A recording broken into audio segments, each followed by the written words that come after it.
Assalamu alaikum wa rahmatullahi wa barakatuh. Hello everybody, I hope that you're doing well. Today we're going to work on Surah Al LAYL, which is Surah 92 of Al Quran Al Kareem. It was revealed in the city of Mecca.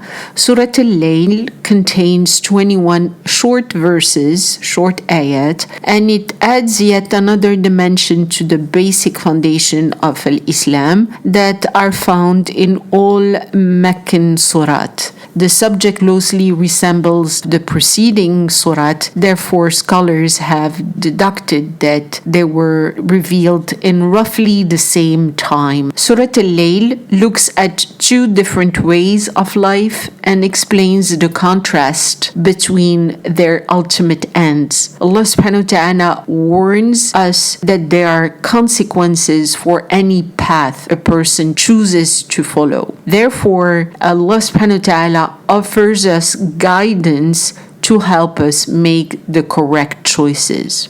Now I'm going to translate Surah Al Layl ayah by ayah.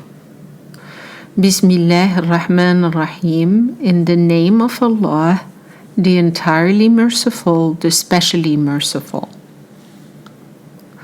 وَاللَّيْلِ إِذَا يَغْشَى.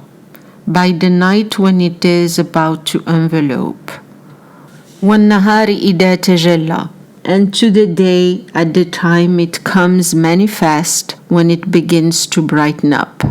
وَمَا خَلَقَ الذَّكَرَ وَالْأُنْثَى. And by the one who created the male and the female.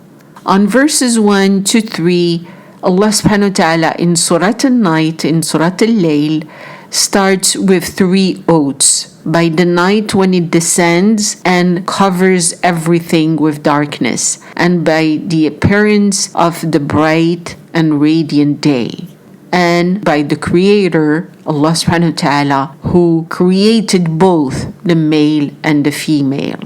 Allah subhanahu wa ta'ala begins this ayah with these 3 oaths. Allah subhanahu wa ta'ala swears by the day and the night and describes them eloquently. The night falls and conceals everything, but then the day in its brightness uncovers and reveals everything. 2 contrasting visions of the cyclical nature of creation are followed quickly by the contrast between male and female. Allah subhanahu wa ta'ala created the universe and He defines its purpose. And it is Allah subhanahu wa ta'ala that is responsible for the creation of male and female.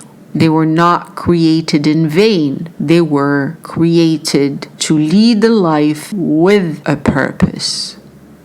Inna sa'yakum la shatta. Your efforts, your striving is most surely scattered. فَأَمَّا مَنْ أَعْطَى وَاتَّقَى. But whoever gave for Allah's sake and became the owner of piety, وَصَدَّقَ بِالْحُسْنَى, and confirmed al-husna, saying Allah's essence, فَسَنُيَسِّرُهُ لِلْيُسْرَى. Then we will make it easy for him in order that he may see the essence of Allah subhanahu wa ta'ala. From verse 4 to 7, Allah subhanahu wa ta'ala talks about those on the right path. And He says your efforts are diverse, they're different, they differ greatly and come to very different conclusions. Firstly, there is the person who is charitable, mindful of God, and believes in goodness. Allah subhanahu wa ta'ala will ease this person's way. Goodness includes the correct attitude towards belief, towards manners and morals. The person on the correct path is generous with what Allah subhanahu wa ta'ala has provided. The person acknowledges and is mindful of Allah subhanahu wa ta'ala mercy and generosity and behaves in a manner befitting a believer in Allah subhanahu wa ta'ala.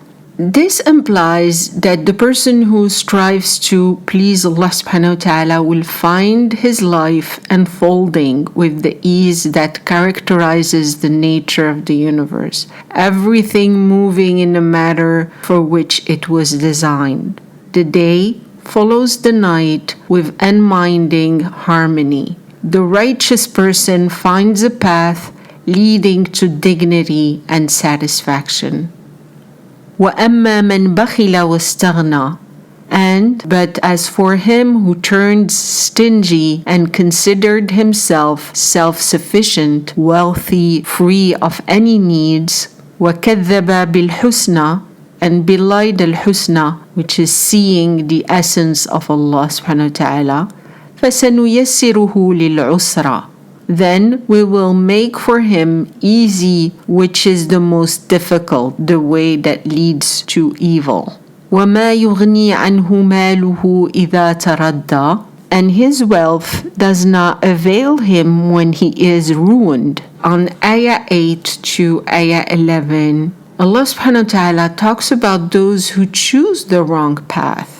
So on the other hand, we have the person who is stingy and considers himself self-sufficient and not in need of Allah subhanahu wa ta'ala. This person does not believe in goodness.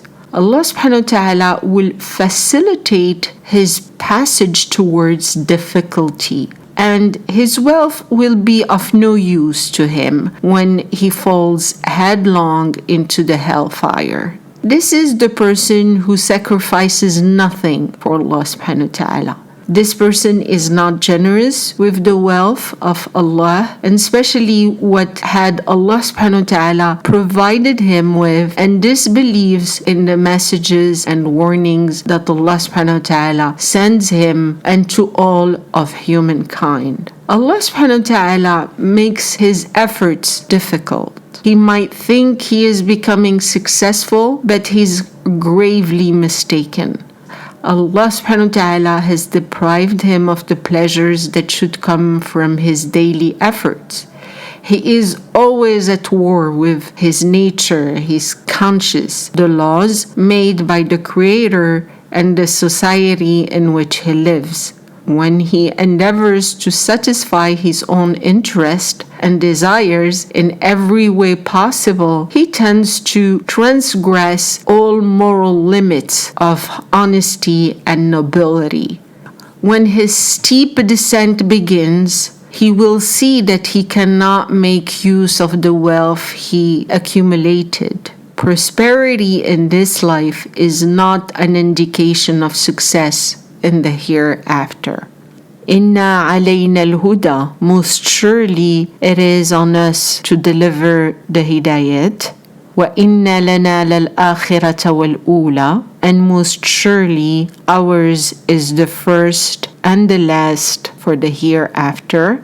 In ayah 12 to ayah 13, Allah subhanahu wa ta'ala provides guidance.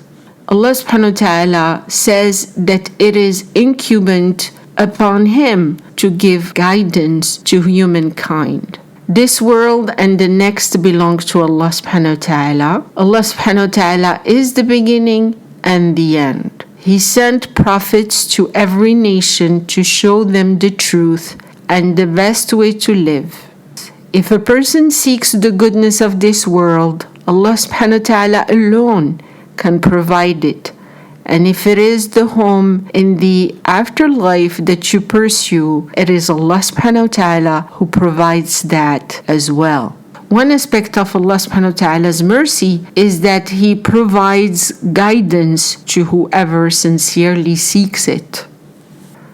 فَأَنذَرْتُكُمْ نَارًا تَلَطَّى. Here I warned you with a fire that its burning power ever increases. لا يصلاها إلا الأشقى.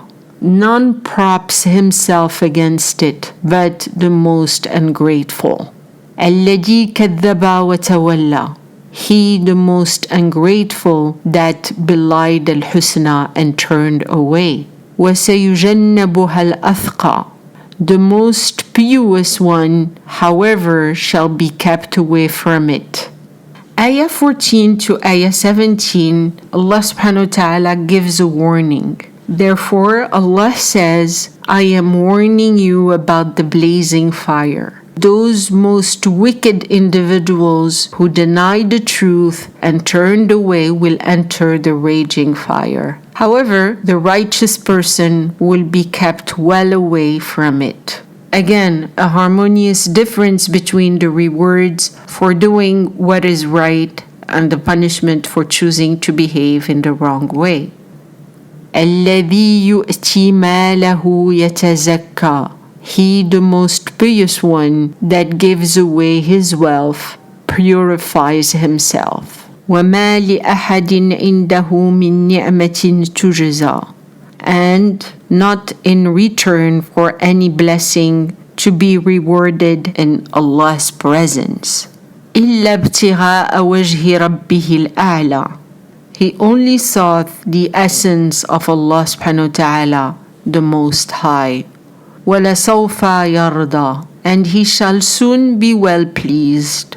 The last ayat from ayah 18 to 21, Allah subhanahu wa ta'ala in Surah Al LAYL talks about those who are well content. The person who gives generously from his wealth as a way to purify himself and please Allah subhanahu wa ta'ala, and without hoping that his generosity will be reciprocated in any earthly way.